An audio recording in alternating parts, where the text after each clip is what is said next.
Right now, Madisonians prepare for nice weather ahead, getting free bike tune-ups for some spring rides. And we're tracking breezy and cool conditions to start your work week. We'll have the details ahead. That's all coming up on News 3 Now at 10. Good evening and thank you for joining us tonight.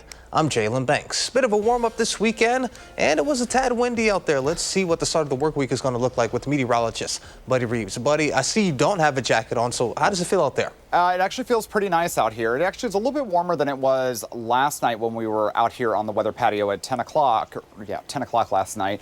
On a little bit later, but we did have some rain showers that did move through the area, especially for Richland, Sauk, Columbia, and Dodge counties, but we did not see any here in Dane County, so that was good news if you were out at the Midwest Horse Fair today. But our high temperatures today, just a smidge cooler than they were this time yesterday. 62 degrees here in Madison, but look off to the west. Again, they were close to 70 degrees, almost near Prairie du Chien. Right now, temperatures are around 57 degrees. You can ignore that minus 35. That is just a data error, so it is not 35 degrees below zero over near Milwaukee. So overnight tonight, or actually taking a look closer towards Dane County, 56 in Middleton, 57 in Madison. As you're planning your day for tomorrow, look for those temperatures to start out at around 49 degrees. There might be some broken clouds and sunshine in the morning, but those clouds will continue to fill in, and we will hit a high temperature of 56 degrees. Coming up in Maine weather, we will talk about the chances for more precipitation, maybe some snow,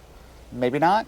We'll have to see. And then also the warm up ahead towards the end of the week. All right, you just you made my ears perk up there, buddy, but sounds good. We'll see you in just a bit. Yep.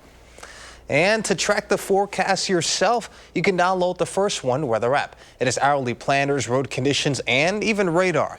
You can download it for free in your phone's app store. Just search WISC Weather. A driver is dead following a crash in the town of Pacific Saturday night. Columbia County Sheriff's Office reported the crash occurred just after 7:30 p.m. on Highway 1651 at the Duck Creek Bridge. An initial investigation indicated a Honda passenger car was southbound on Highway 1651 and attempted to turn onto Suburban Heights Road and collided with a Jeep that was stopped at the intersection. After the initial collision, the Honda left the scene of the initial crash and headed northbound on Highway 1651, where it struck the bridge over Duck Creek. The driver of the Honda was pronounced dead at the scene. The occupants of the Jeep sustained injuries and were taken to a hospital. No injuries were reported after a garage fire in Fort Atkinson Saturday evening. Multiple agencies responded to a detached garage fire just before 5:30 p.m. in the 200 block of Shirley Street. The first arriving crews were on the scene within 3 minutes and encountered heavy smoke coming from the garage located behind a single-family residence. A fire attack was initiated and the fire was brought under control by 5:50 p.m. The cause of the blaze remains under investigation, though fire officials do not believe it is suspicious in nature. Alyssa Aarons, the 20-year-old woman connected to the murder of a 14-year-old Evansville girl, is set to appear in court tomorrow. Aarons is charged with second-degree sexual assault of a child sexual exploitation, possession of methamphetamine, and 3 counts of possession of child pornography. The Aarons, along with 2 others, were arrested last Sunday after a shooting on the 300 block of South Madison Avenue that left 1 person dead. Mario L. Johnson Mans Jr., the 35-year-old Rockford man who was taken into custody last Thursday for a bank robbery in Beloit from October of last year, set to appear in court this upcoming Wednesday. And earlier in the newscast, we were talking about how it's been a bit of a warm-up this weekend, and people are out enjoying the warm weather this weekend. And earlier today, organizations were getting ready for even warmer weather by cleaning and repairing bikes. Our Tanasia Shaw has more. The summer is just months away, and Madison bikers are excited for the warmer weather. Our goal is to make the Madison area be better for bicyclists and for people of all ages and all abilities to bike year-round. This is Peter Taglia. He's on the board of directors for Madison Bikes, the volunteer-based organization dedicated their Sunday to get bikers ready for the heat. Giving back to the community and encouraging people to bike, and at After the end of a long winter, a lot of our bikes are dirty, and so we decided we'd have a bike wash. This is the third time that Madison Bikes and Freewheel collaborated to host a spring bike bash. So what we do is we wash people's bikes and then give them minor adjustments and safety checks. So typically a lot of times people will have brakes that need adjustments or the gears need some adjustment. And then sometimes if someone needs more extensive work on their bike, we'll just recommend what parts they should get or to bring it in. But basically to give them the idea of, does it need a more substantial repair, or is it something we can do right here today? And it's hard to put a price tag on this event because it's truly priceless.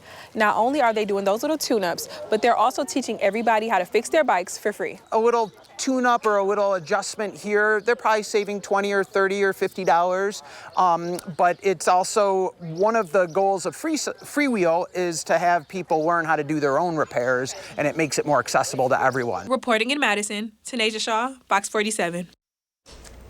Tanasia, thank you. Coming up next on News 3 Now, Buddy returns with a complete look of your first warn forecast. And following President Trump's yearly physical, what doctors have to say about the president's health.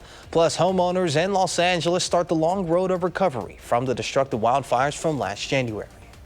News 3 Now at 10. The results of President Trump's physical are in, with doctors weighing in on the president's physical and cognitive health. CBS News' Cristian Benavides has more.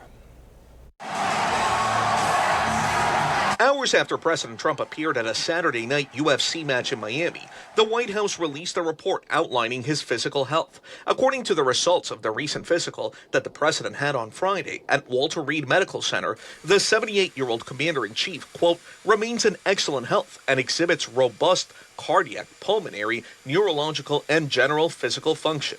The report also notes President Trump passed his cognitive assessment with a perfect score of 30 out of 30, and the 6'3" president has lost weight, now at 224 pounds, down from the 244 pounds he weighed in 2020. The president's positive medical news comes as he continues to feel the heat from members of Congress and business leaders who worry about the administration's fluctuating decisions over tariffs, including Friday night's announcement to exempt from recent tariff hikes a number of tech products, including iPhones and other cell phones.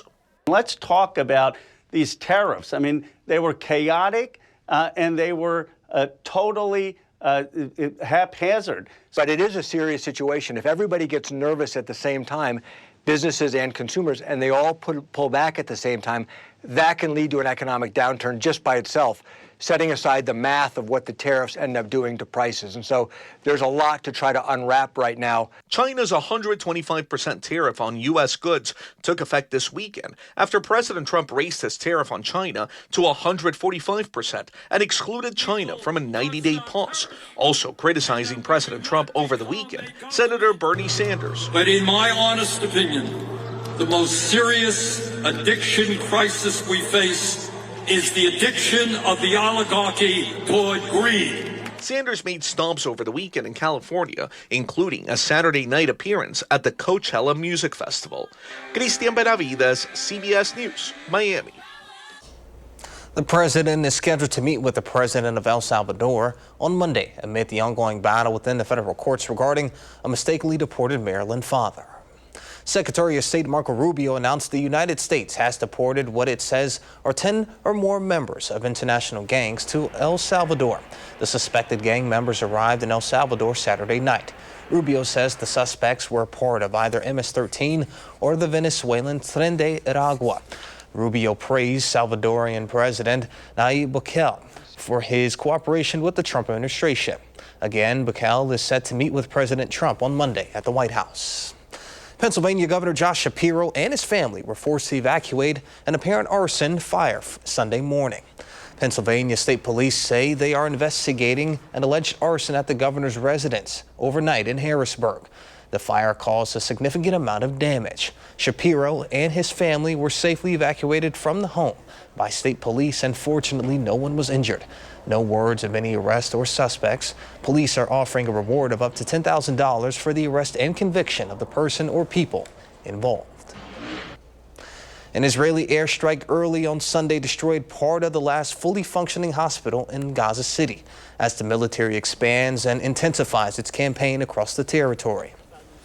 No casualties were reported from the strike, but the Anglican Church in Jerusalem, which runs the Al-Ali Baptist Hospital, says a boy with a head injury died in the rush evacuation of patients. The Israel Defense Forces says they struck a command and control center used by Hamas and attacked without offering proof. They said steps had been taken ahead of the strike to mitigate harm to civilians. Hamas has denied the allegation the hospital was being used for military purposes. A new CBS News poll shows Americans believe President Trump's tariffs will raise prices. But there's a political divide where his plan will bring back overseas jobs and factories. This weekend, President Trump abruptly reversing course, exempting his most punishing tariffs on imported smartphones, computers, and most electronics. His administration now says that relief may only be temporary. This is not like a permanent sort of exemption. It's shifting from one bucket of tariffs to a different bucket of potential tariffs. The president's tariff policies causing whiplash on Wall Street last week. In Los Angeles, Senator Bernie Sanders rallied thousands opposed to the president's policies. Today, Democratic Senator Elizabeth Warren said Trump's economic agenda is not good policy. Let's keep in mind, tariffs can be an important tool in the toolbox when used in targeted ways. But right now what we've got is chaos and corruption. Our new poll showing most Republicans say Trump's tariff plan will eventually add jobs to the economy. Most Democrats say jobs will be lost. The poll also shows 75% of Americans believe the tariffs will lead to higher prices in the near future. 48% say tariffs will cause prices to increase in the long term, while 30% say prices will eventually go down. Business owner Paul Cortez in West Palm Beach, Florida, says he's concerned. Unfortunately, I do have to pass it on. In many cases, I deal with people who are import from China where I get the pots from, and they're already passing the cost on to me. George Small supports the president's plan. I totally understand it, and it will help in the long run. It's going to be short-term pain for long-term gain. That's the deal. The White House says 130 nations have reached out to negotiate new trade deals, but there's one world leader who is not picking up the phone, and that's President Xi of China, as both the U.S. and China remain deadlocked in a standoff over which economic superpower will blink first. Willie James Inman, CBS News, West Palm Beach, Florida. Now let's get a look at your first warn forecast with meteorologist Buddy Reeves. Buddy. Hey, Jalen, thanks very much. Yeah, we had a picture-perfect weekend this weekend with temperatures in the 60s. It felt like spring. We had a lot of events going on. Some places did get some isolated showers today. It's going to be a little bit cooler as we head on into your Monday. And along with that cool weather, there will be some breezy conditions through your Tuesday as part of the 3 things you need to know. I was talking about the rain and snow potential that we might see. We might see that Monday night into your Tuesday morning. But again, anything that we do see snow-wise will not accumulate. The ground is too warm at this point in time. So you might just see it, floating in the air. That's about it. And then we turn our attention to a more stormy pattern as we head on into Thursday and Friday. But there are some warmer temperatures in the forecast as well. But overnight tonight, look for temperatures to settle right around 49 degrees here in Madison, 50 outdoors, Prairie du Chien, and 51 towards Platteville. It's as we begin your work week tomorrow, new school week as well. We're going to start out at around 49 degrees here in Madison. You do see those scattered clouds across the region. That cloud cover is going to continue scattered through the day, so we're going to see filtered sunshine, but mostly cloud cover through the afternoon and evening. It's once we get past 5 o'clock into the late evening hours and you see it just up here near Watoma, there is that chance of seeing some mixed precipitation and or snow, and that will continue to move towards the region by Tuesday at 4 a.m. And I stopped it here specifically because we could see some snow showers. It's not being picked up here on this particular model, but look at the temperature, 40 degrees, so nothing is going to stick to the ground. And then by 7 o'clock in the morning when you're starting today,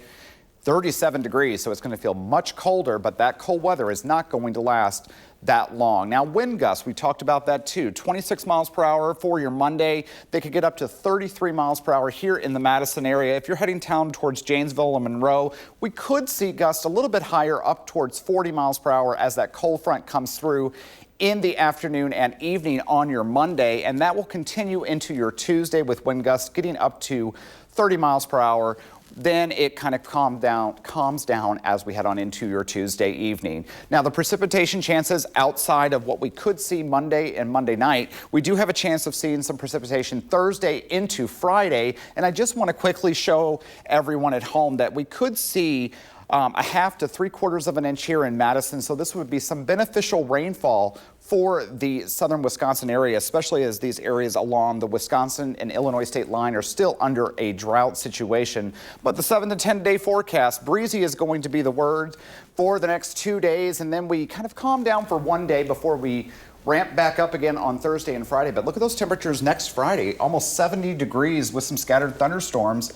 Then we cool off again, and then we get right back up into the 60s. So any cooler weather that we're having isn't going to last very long. And for those are wondering, meteorologist Blaze Keller will be back next week, and he's been on a much-deserved vacation. I know a couple people have been asking about that.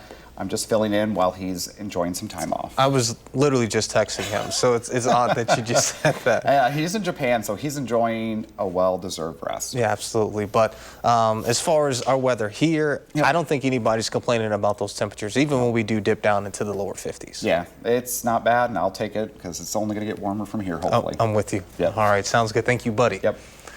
Homeowners in Los Angeles have started the long process of rebuilding after the destructive wildfires in January.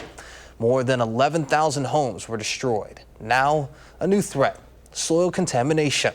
Up to 80% of samples taken from areas near the Eaton and Palisades fires reveal dangerously high levels of lead. CBS's Andres Gutierrez is in Altadena tonight. The goal was always to be able to buy my own home and to have something that was my own. Special needs teacher Lexi Dreyfus worked hard and saved to achieve the American dream. Last October, she moved into her Altadena home. January 7th came around, and in a matter of hours, that was all taken away.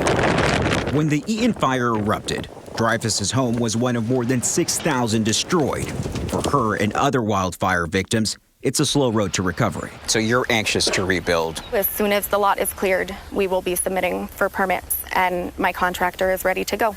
So far, LA County has issued just one rebuild permit out of 173 applications for the Eaton fire burn zone. Many fire victims are moving on. There are 57 vacant lots for sale according to the real estate website Redfin. Right before the fire, just 2 were listed. A property that has value of in excess of $1 million, maybe $1.2 million, that now they're selling for $500,000 for land value. It is an absolute shame. There's increasing concern that displacement and delayed rebuilding could alter Altadena's source of pride, its cultural diversity. These were legacy properties that were handed down from earlier generations to minority communities to continue to thrive. For Lexi Dreyfus, she's committed to rebuilding in this place she calls home. I now have this incredible opportunity to build my dream home in the city that I wanted to be in. Homeowners say navigating all the bureaucracy is tough because it involves at least 3 different LA County departments to get a permit to rebuild. Andres Gutierrez, CBS News, Altadena, California. And coming up in sports, a fantastic final in the round of the Masters. Could Rory McIlroy end his drought and complete his career Grand Slam? Andrew has the answer next.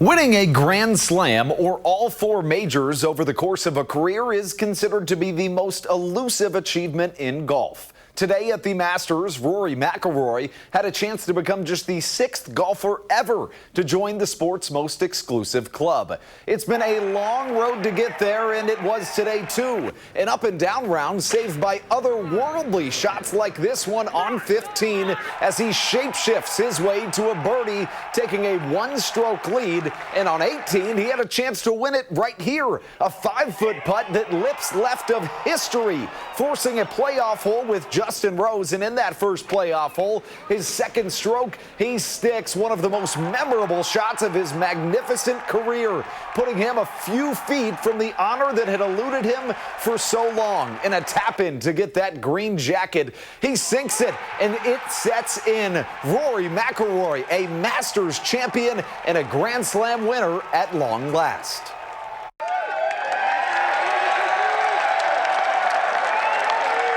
I want to say hello to my mum and dad. They're back home in Northern Ireland.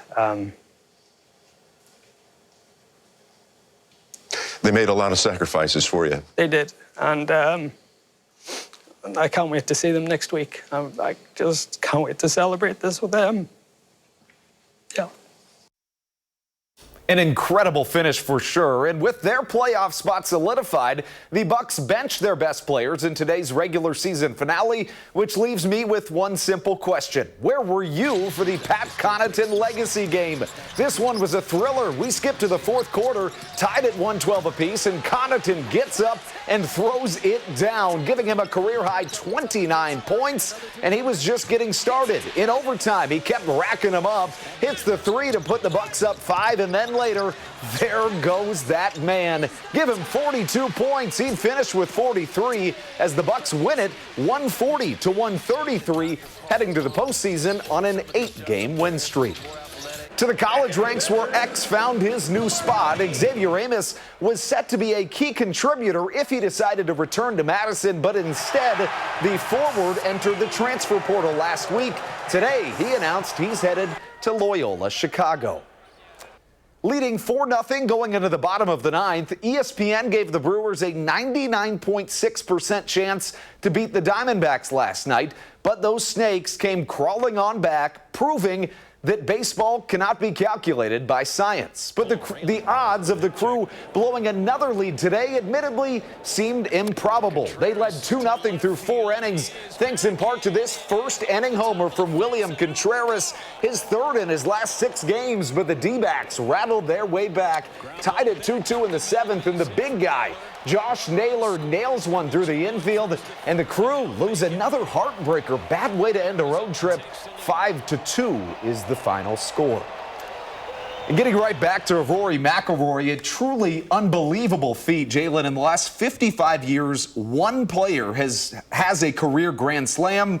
Could you guess who that might be? I'm going to go with probably the most popular golfer ever in Tiger Woods, but I mean, over half a century, and it's only 2 people. That is insane. Tiger's the correct answer. An unbelievable feat from Rory McIlroy, who says he hopes to repeat next year. We'll see if that happens. He'll enjoy it tonight. All right, sounds good. Thank you, Andrew. A final check of your forecast is coming. It's that time of the year where people are getting out more and more. Yep. As we head into another week of spring, what should they expect? They can expect some breezy conditions for tomorrow, but temperatures won't be too bad. A little bit cooler at a high of 56 degrees, and then we cool off a little bit on Tuesday. We might have some snow showers Monday night into Tuesday. We warm back up to close to 70 by this Friday. All right, sounds good. We'll see you back here tomorrow.